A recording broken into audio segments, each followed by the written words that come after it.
I'm Hannah Spector, and this is my exhibition, If You Stare at a Cowboy's Face for Long Enough, It Turns into a Sunset. My exhibition uses poetry to reconstruct how we think of the West. Oftentimes, the West is depicted as this empty landscape, but there's actually so many subtleties that reward deep listening and looking, and my show is about those subtleties and leaning in and spending time with the landscape. My show consists of large-scale copperplate etchings, ceramics that are barrel and pit fired, which are two alternate kiln techniques, and a 7-channel sound and video installation. I've been going to West Texas for the past 5 years, filming with my friends, and my friends have been building houses there pretty much off-grid, and we've been going out there and filming in the landscape. And there are 3 books that I was really thinking of as I was making this exhibition. One of them was Jean Baudrillard's America, which thinks about these ideas of hyperreality and how we construct images and how we construct the image of the West in our minds. And I was interested in deconstructing that and turning it into a more queer poetic interpretation. And another one was Samia Honey's Deserts Are Not Empty. It's a collection of essays that she put together. Then Pauline Oliveros's Deep Listening. All of this work comes from the well of my poetry, and this whole exhibition began with writing in response to the landscape and taking field recordings. And my poetry is very imagistic, so then I begin to film the images that arise from my poetry. And I don't question anything at that point. The images aren't connected in any way, or they don't feel connected at that point. But over time, over large periods of time, they begin to coalesce, and a pattern or some type of nonlinear narrative begins to form. And from there spins out into, I begin to make drawings and sculptures from that. And I had been doing these live performances of a lot of the spoken audio, the spoken pieces that are in my video. I've been performing them with synth and the live field recordings, and that became the score for the video. I made a 7-channel installation because I wanted the body to feel really cocooned in video and in light. I love video editing because it's sculpting time and light, and it encircles how we think of memory and how we can reconstruct and reconfigure and bend memory. I chose 7 channels because as people sit and watch, their bodies become really active in the video. They remember their bodies. They can turn and move around the room and discover different things, and it feels more like an environment or a landscape than just watching one screen. And I also think of the video as a constellation of videos, a network of meaning, more interconnected and spiraling out from a center. And I'm really fascinated by texture and movement. I studied poetry for my undergraduate degree, and there's my mentor actually now teaches at UT. Her name's Jennifer Chang.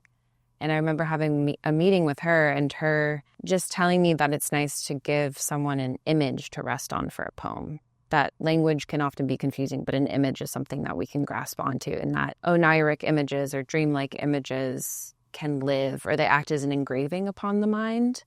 And so I often think of what images rest or linger within me, and then I start to create those in real life through the landscape and through working with my friends. This video is basically the residue of the community that I'm involved in. And it's such a big part of how we all interact on the land. We all go out there and we help each other make our projects together. And so I'm deeply indebted to all of my friends for helping me.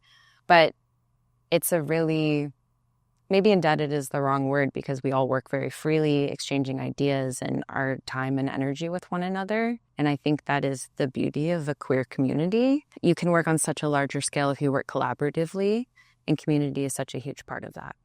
Part of being out in West Texas is having very bizarre things happen to you out of nowhere in the environment. So The Grapes of Wrath Dog is a real story that I heard, and what is so wild to me every time I go out to West Texas is that everything is very stripped down to your immediate needs or your connection with the landscape. The place that I go, Valentine, Texas, there's no gas station, there's no grocery store, there's no ATM. Both really beautiful and mystical, but also quite intense and humbling. And I was sitting on the front porch with some friends, and we saw this dog in the distance. It was hovering like a mirage.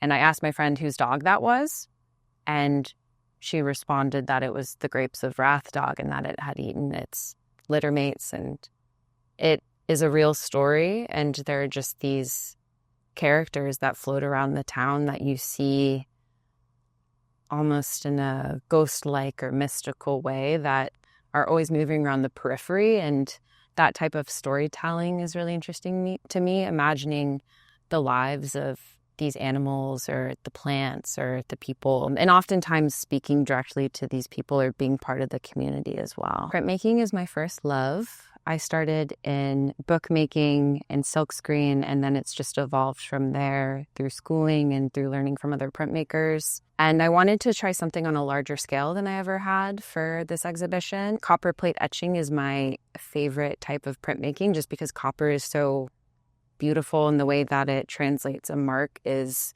unpredictable and sculptural. I just started making ceramics last summer. I was at Skowhegan, and it was very hard to make video there, and especially being outside of the desert landscape, I found it really challenging to make this work. But I became friends with Grace Sachi-Troxel, who's an amazing ceramicist, and she taught me so much about slip casting and hand building, and we did a pit fire there, which was really wonderful. And I found that it was a great way to translate my drawings into material form.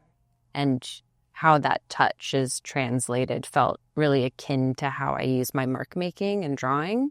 And so it's become a new mode of translating poetry for me. I think the best part of working on this was just getting to really immerse myself in the landscape and to have a sense of play with it with my friends. I do think of time as being something very nonlinear, and I've always been interested in video work that makes time feel both very specific and also very, very limitless and circular. And so while the video does in many ways move from day to night, there's also a sense of this being some type of loop or pattern that is existing within time and within this landscape. I really try not to question myself when I'm making these images or when I'm making the sound, and that can be something challenging when I'm going into editing. I think at the beginning of summer, when I was really starting to dive into the video, sitting in that place where I didn't really know what it was going to become, but trusting all of these things that I've been filming and that I've been making and that I've been recording. They're really images and sound that have come out of my connection to the landscape and of being there. And it becomes a process of intuitively weaving them together and not questioning it. When you're in a ghost town and there's no stores or anything like that, you really are just walking around most of the time. Or you're sitting with friends, or you're just watching the sunset. And it's nice to do that, to not feel that there's anything to do except walk around and look or listen. I think of Bernadette Mayer's memory piece and how she would project her voice over all of these different journalistic images, and how the audience is able to draw connections through being immersed in an environment. And that was really influential in how I was thinking about these videos existing.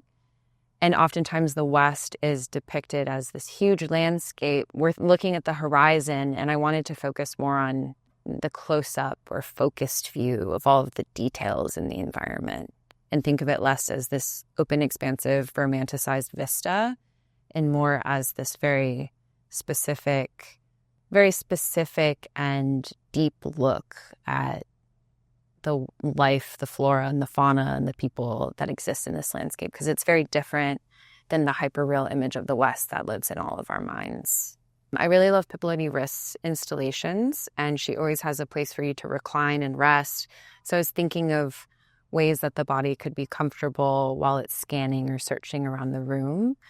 And I did want the body to feel really held in the videos, and to give a place of respite for people to be able to explore the video for a long period of time, because it is a 22-minute loop.